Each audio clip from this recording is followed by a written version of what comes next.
Magandang araw po sa inyo mga kapatid. Tayo po ay mag-umpisa sa atin pong panibagong pag-aaral. Ang atin pong pag-aaralan ngayon ay ang bibliology. Bibliology. Ang bibliology, ito ay pag-aaral patungkol sa mismong Biblia. Mismong Biblia. Ang salitang bibliology, it means the study of the book. The study of the book. And number one, ang atin pong pag-aaralan ay, ang topic po natin ay how we got our Bible. Paano ba natin nakuha yung Bible natin? Ano bang pinagdaanan nito bago napasa kamay natin at nabibili ngayon natin sa mga market? During Jesus' life, ang turo ay puro oral. Ibig sabihin, walang nagsusulat. Ibig sabihin ng oral, it means by word of mouth. By word of mouth. At ito ay kultura sa Middle East. Kultura ito sa Middle East. Merong mga tao na tinatawag na rabay o guro. Sila ay mga nagpangalat at nagpapaulit-ulit na mga turo. And ang mga rabay is they are expected na maalala at o matandaan ang mga eksaktong kwento o pangyayari na nangyari. So, ibig sabihin, pag nagpunta ka sa Middle East o magkaibang lugar na walang physical contacts yung mga tao for generations. Pero ang mga ririnig mo ay eksakto at parehong istorya ang sinasabi. They repeat it precisely. Precisely. So, tandaan natin mga kapatid, part ng Middle Eastern culture ang oral teaching. Basahin po natin ang Acts chapter 1 verse 6. Acts chapter 1 verse 6. Sabi po dito, nang sila ay nagkatipon, siya'y kanilang tinanong, Panginoon, ito ba ang panahon napapanumbalikin mo ang kaharian ng Israel? Mga kapatid, ang unang iglesia ay naniniwala na si Jesus babalik agad. Kaya nangyari, nag-antay sila. Hindi nila inisip agad na si Jesus ay mawawala ng matagal na panahon. Kaya nangyari, hindi agad sila nagsulat. Mga kapatid, alam natin na 3.5 years ang ministry ng Panginoon. 3.5 years siyang nagturo. Pagkatapos nun, namatay ang Panginoon at pumasok na tayo sa period na tinatawag na oral transmission. Oral transmission. Ito ay kung saan ang mga bagay na ginawa ng Panginoong Hesus, ang mga bagay na kanyang itinuro, were passed on orally from person to person. Pinapasa-pasa sa mga tao. At sabi nga sa Gospel of John, sa John chapter 21 verse 25, hindi lahat na isulat o naitala. At isa sa mga halimbawa dyan ay ang Acts 20 verse 35. Acts 20 verse 25. Dito natin mababasa yung it is more blessed to give than to receive. So yung quotation na to, wala sa ibang passage. Wala sa ibang passage ng Bible. Maraming stories ng Panginoong Hesus, mga ginawa niya, mga sinabi niya, na lumalabas kung saan. Dito mo lang mababasa ito sa verse na to. At walang ibang book sa Bible na nagsasabi nito. So dahil dito, ang iglesia o ang church ay nakapag-formulate ng sarili nilang theology. At isa sa mga halimbawa nito, yung merong kinote si Paul, si Pablo. Isa sa kanyang mga pastoral epistles. And ito ay tinatawag na faithful sayings. So sinasabi niya sa mga church na kanyang sinulatan madalas, At ito ay kabisado nila. Halimbawa is yung Philippos or Philippians chapter 2 verse 6 and 7. So sinasabi nila na ito ay teaching tool that Jesus Christ in a form of God, He did not come equally with God. So ito ay binabasa nila na parang poetry. So ang church, hindi lang sa meron silang mga story or mga sinasabi at ginawa ng Panginoong Hesus. Nagsimula din sila na mag-formulate ng sarili nilang pagkaintindi gamit ang kanilang sariling salita. So, ang mga apostol, alam natin, ang apostol, meron silang higit na impormasyon. Higit na impormasyon. At ang isa sa halimbawa dyan ay ang 1 Corinthians chapter 11 verse 2.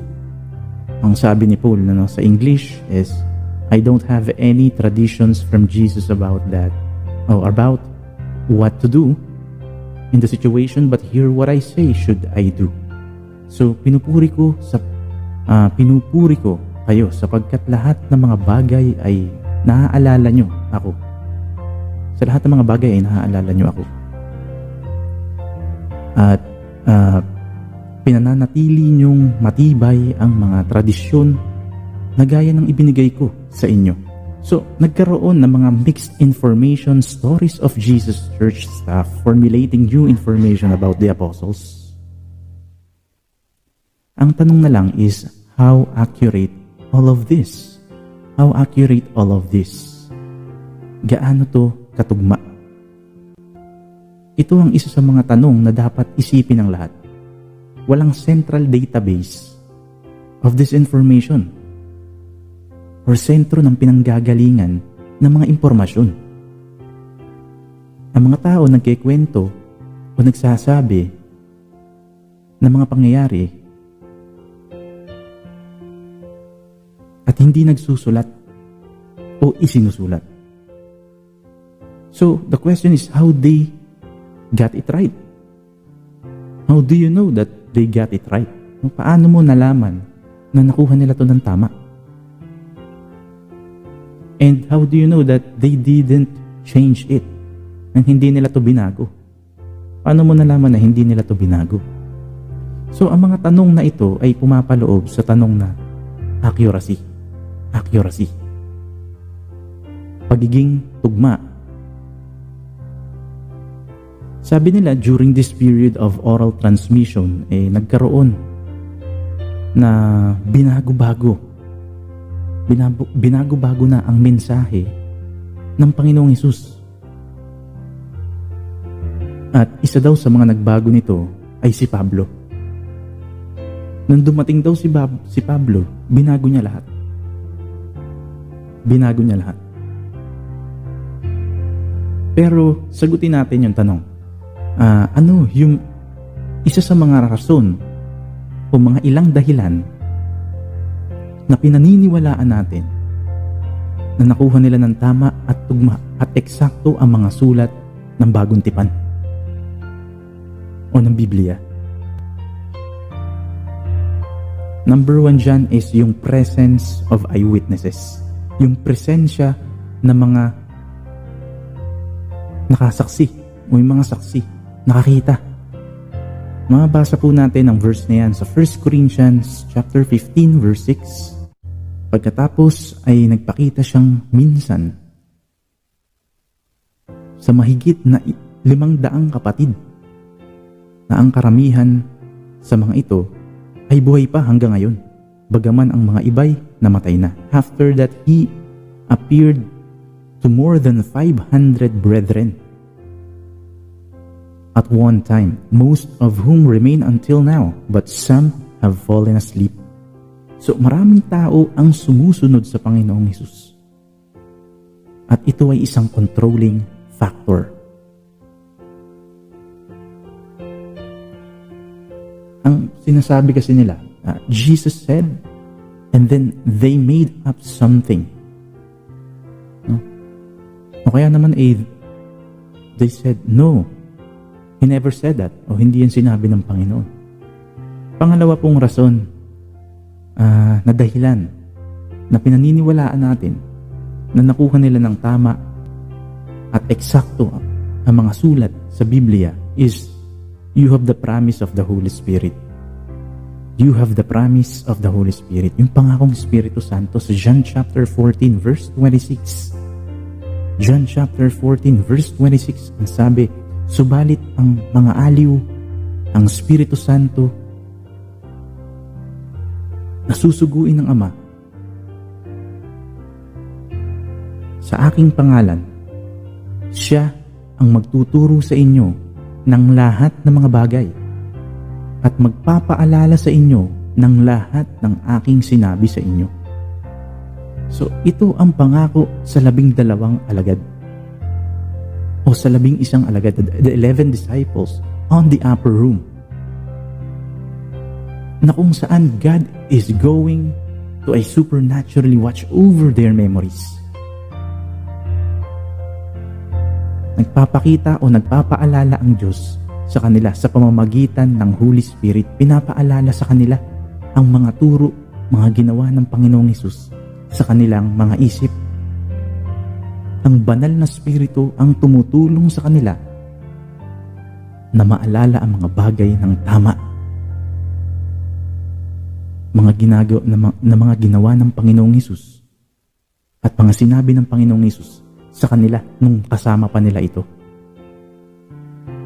So, ang tanong ko sa inyo, is this reasonable? Makatwiran ba ito? Of course. Oo. Oo. Pangatlo, yung mga tao na persecute, yung mga mananampalataya, at mismong yung mga apostol ng Panginoong Hesus ay na-persecute.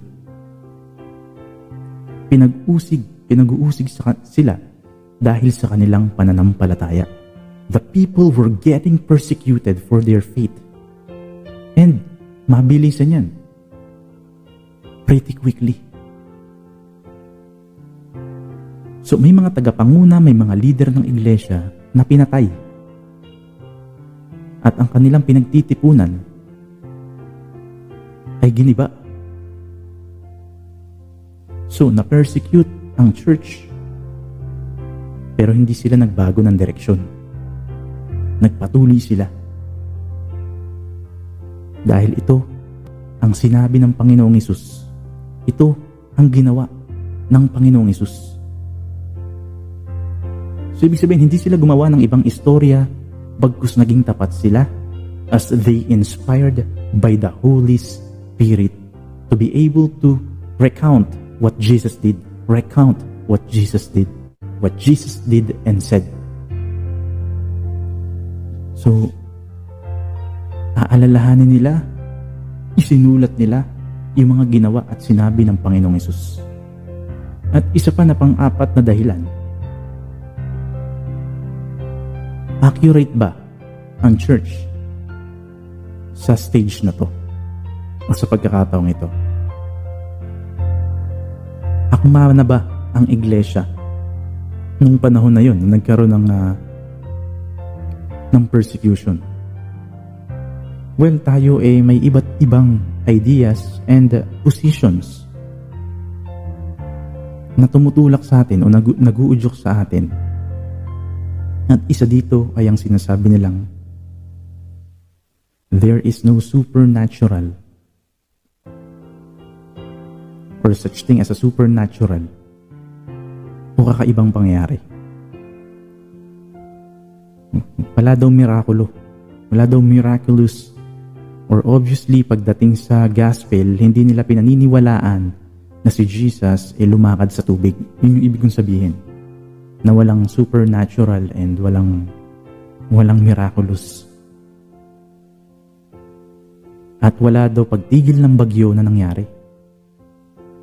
Hindi raw ito pwedeng mangyari. And dahil dito napunta sila sa konklusyon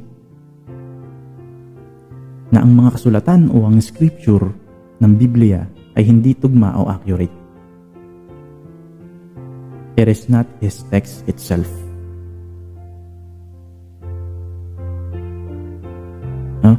So may mga ganun na nagsasabi So, mga kapatid, merong period of oral transmission.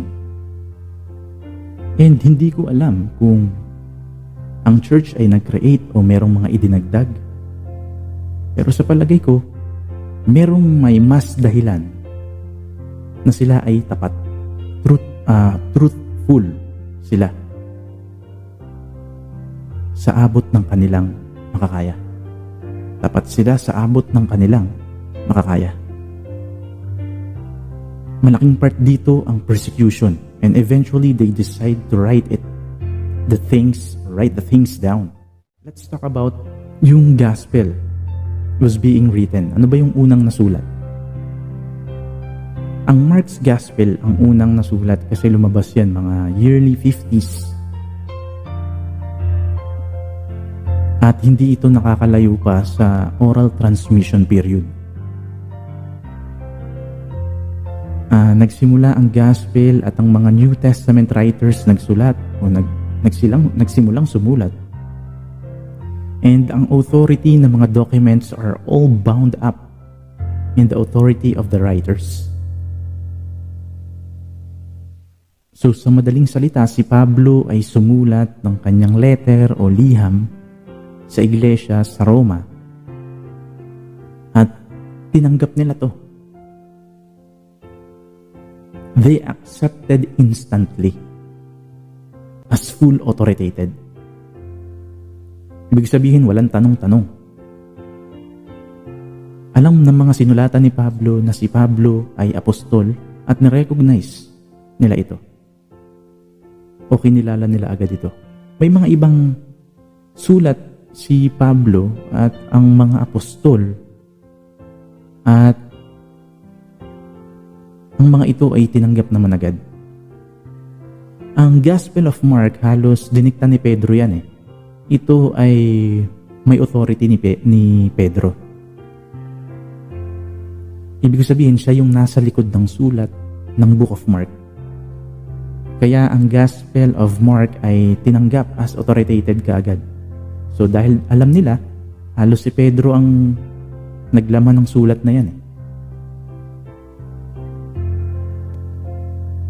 At kung ano yung sinasabi niya.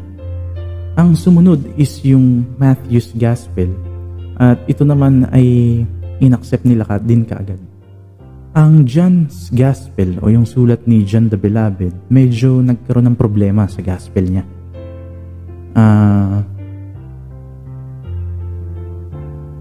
Yung kanyang mga sulat ay hindi agad na-accept dahil sa pagsulpot ng mga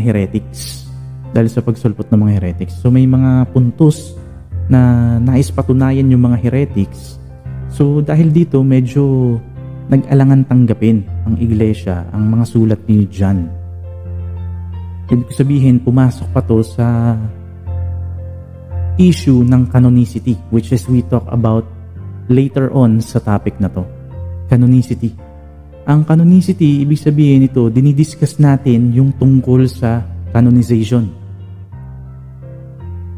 Yung canonization. So later on siguro, and sa mga susunod na topic is, i-discuss natin yan. Pero dahil si John ang nasa likod ng sulat na ito, sabi nila, is the beloved disciples, ultimately it's got to be correct. Sabi nilang ganun. So we just simply accept it. Kahit na may ibang taong nag-misuse nito. Ano ang puntos natin una sa pag-aaral na ito? At the very early day, with the 20 years probably nung umakyat ang Panginoong Hesus sa langit, merong mga tao na kaagad-agad pinagkatiwalaan. Na ito ay fully authoritated. Nirecognize o kinilala nila ito ng iglesia, ng kabuuang iglesia. Hindi lang ng isang church, ibig kong sabihin, as being people with ultimate authority to speak for God. So, ito ang kanilang authority that lies behind the scripture. Ang kanilang rightness behind the scripture. So, makikita natin dito, ito ang process From Jesus taking up and getting it, write it down. From getting, write it down. And meron ding mga sulat na isinulat ng mga hindi naman apostol o mga liham na kung saan ang may akda ay hindi naman apostol. Katulad ni Dr. Luke, na kung saan nagsulat ng Book of Luke at saka Acts. Si Lucas ay isang hentil na doktor. At the same time, sa Hebrews, yung Book of Hebrews, bagamat walang author ito at hindi alam kung sino ang sumulat, ngunit maraming naniniwala o na mga scholar ng Biblia na si Pablo ang nasa likod ng sulat na ito dahil sa estilo ng pagkakasulat. Si James, na kapatid ng Panginoon, hindi naman siya isang apostol, ngunit leader at naging tagapanguna ng Jerusalem. So, anong punto natin dito sa part na to? May mga sulat na hindi sulat ng mga apostol. Hindi sa mga apostol, pero ang book of the New Testament ay nasulat ng mga taong were seen to be authoritated. Makikita natin na mapanghahawakan at otorisado ito. Fully authoritated. So ito ang pundasyon na makakatulong sa atin na maintindihan kung bakit mapagkakatiwalaan ang Biblia na hawak natin. Meron din tayong pag-aaralan dito na kung saan the problem of synoptic gospels. So siguro sa susunod na pagkikita uli natin, sa susunod po na topic, yun naman po ang ating susundin. Part pa rin ito ng Part 1, Bibliology Part 1, Session 1. Marami pong salamat sa inyong pakikinig.